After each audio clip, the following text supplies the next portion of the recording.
perguliran aspirasi rancangan undang-undang haluan ideologi Pancasila telah kita lihat, Pak Ajis, mendapat reaksi yang sangat luas sekali.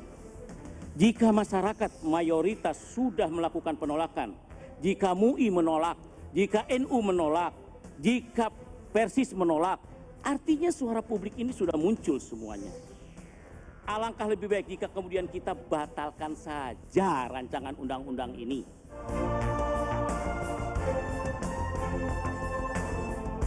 Rancangan undang-undang itu inisiatif dari DPR yang prosesnya berawal dari semua kesepakatan fraksi-fraksi yang muncul dari balik, setahu saya dibawa ke paripurna, yang semuanya juga sudah memberikan dukungan, termasuk fraksinya Pak Habib Abu Bakar.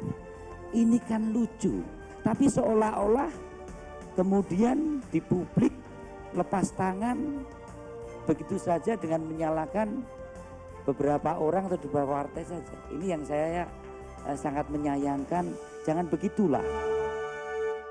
Ya, itu perdebatan yang terjadi di sidang paripurna minggu lalu. Saya ingin ke Bang Komarudin Watubun dari PDI Perjuangan. Masih ada urgensi, masih merasa perlu, masih merasa ini harus diteruskan walaupun pemerintah bilang akan mencabut. Apa kepentingan atau apa untungnya bagi rakyat kalau undang-undang ini ada? Ya, bagi kita kan partai dengan berlandaskan punya ideologi, ya, ideologi kita, dan kita membutuhkan itu dalam rangka implementasi ideologi yang kami pahami, ya. Tapi kemudian perdebatan seperti begini kami juga tidak paksa harus ini dilaksanakan. Ini kita kembali kepada sikap pemerintah maupun DPR, kan, itu yang sekarang lagi. Kita juga tidak bisa paksa, oh ini harus dilakukan kalau kemudian perdebatan seperti itu. Dari skala urgensi dibandingkan misalnya dengan RUU yang lain yang kemudian dicoret, dibandingkan dengan kepentingan publik yang juga urgent untuk ditangani dan diatur dalam legislasi, itu skalanya seperti apa, Bang Komarudin? Apakah memang karena kalau memang tidak terlalu penting, jangan-jangan betul ini hanya gimmick atau drama politik untuk menutupi kepentingan politik yang lain. Itu ada tudingan seperti itu. Itu berlebihan. Menurut saya sangat subjektif juga, ya. Tapi oke lah, kami siap saja dikritik. Tapi harus diingat bahwa rakyat Republik mendukung DPR itu 100 juta lebih. Jadi kalau ada yang tidak setuju, oke saja. Tapi kami tiap tahun juga terpilih, kan. Ya. Itu. Tapi rakyat Indonesia juga mendukung presiden yang menolak HIP itu.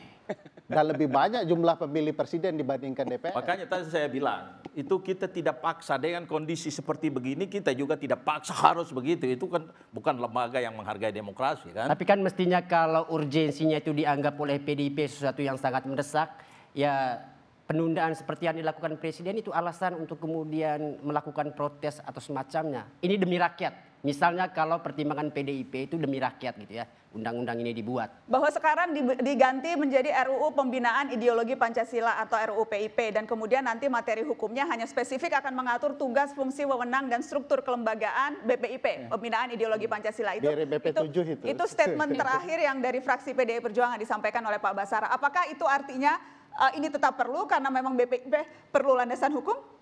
Saya kira itu pertama membongkar maksud RUU ini pertama kali. Jadi dikemas dengan nama haluan ideologi Pancasila, padahal ujung-ujungnya mau mengangkat derajat BPIP saja gitu. Kenapa nggak sejak awal dibindang RUU BPIP aja, biar jelas gitu bagi rakyat. Oh ini tujuannya untuk ini. Tapi kok dikemas dengan nama yang seolah-olah sangat serius gitu loh. Bang Mardhani, Anda sependapat? Yang mana, Nak? Yang soal bahwa ini hanya untuk mengemas, mengangkat derajat, tapi apa yang salah dengan mengangkat derajat BPIP? Bukankah memang itu lembaga setingkat menteri yang memang perlu payung hukum yang konkret, yang jelas? Kami di Komisi 2 mendukung BPIP, Badan Pembinaan Ideologi Pancasila, bahkan periode lalu saya wakil ketua, anggaran kita naikkan karena memang wajar ketika Pancasila dihadapkan kepada perkembangan zaman, dia perlu ditafsirkan, dia perlu dipertajam. Kalau saya ngusulin yang sederhana, ayo BPIP bikin film Ipin Upin gitu loh, untuk menjelaskan Pancasila kepada anak. Karena klaim dari quote and unquote generasi kolonial ini kan anak-anak milenial nggak kenal Pancasila. Itu aktivitasnya, tetapi apakah memang perlu peraturan setingkat undang-undang untuk memperkuat legitimasi dan memberikan payung hukum pada lembaga ini? Tidak perlu. Tidak perlu? Tidak perlu. Jadi kalaupun misalnya sekarang mau dikembalikan sesuai nomenklatur awal, RUU-nya diubah namanya, PKS tetap akan menolak? Tidak perlu. Bang Komarudin? Ya kalau bagi kami perlu. Dan itu pasti kalau hanya kebutuhan kami, berapa waktu lalu senior Republik ini, Pak Tri Sutrisno pernah sempat ketemu Ketua MPR kan, juga mencari solusi. Tidak suruh untuk menghentikan, tapi ada solusi untuk undang-undang ini dilaksanakan. Berarti ini dibutuhkan gitu. Tapi saya tidak paksakan 3 rakyat di depan saya ini untuk menerima. Enggak, kita enggak pada posisi menolak BPIP gitu ya. Kita bicara soal proses legislasi tadi.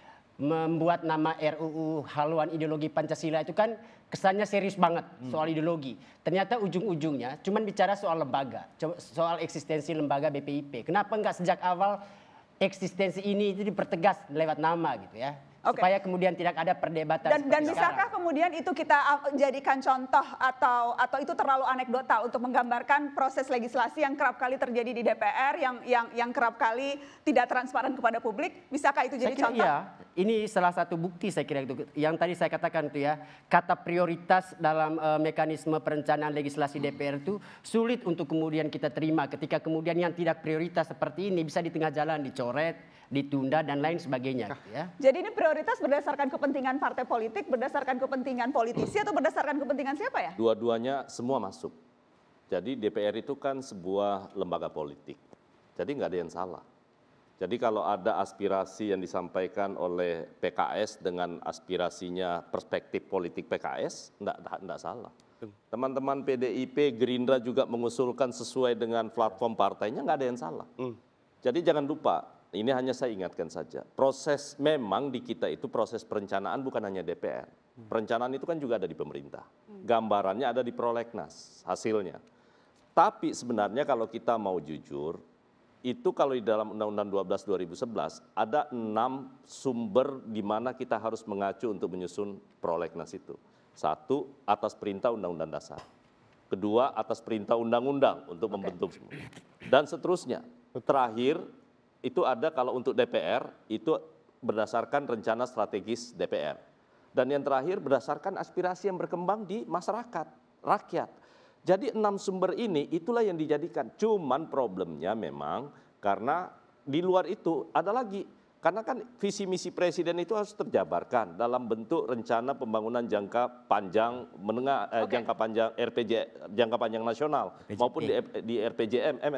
Nah di pemerintah pun sama. Harusnya ini memang ada ego sektoral ya di pemerintah juga di DPR karena kita semua berdasarkan aspirasi. Jadi kita mengusulkan dan tidak ada yang salah prosesnya. Kalau begitu pas yang sekali paling penting menurut saya adalah memang ke depan DPR itu bagaimana supaya transparansi dalam pembahasan itu bisa dilakukan dan kita sudah mulai melakukan itu lewat dan seharusnya bisa mulai dilakukan secara transparan menjelaskan kenapa RUU PKS yang sudah sejak 2017 diajukan yang sudah carry over berkali-kali kemudian tidak juga diselesaikan dengan alasan sulit. Ya, jadi itu yang belum kita jawab dan akan dijawab setelah pariwara. Kita akan bahas soal RUU PKS, bukan PKS yang itu, ini PKS yang lain. Kita akan bahas setelah pariwara. Jadi PKS versus PKS.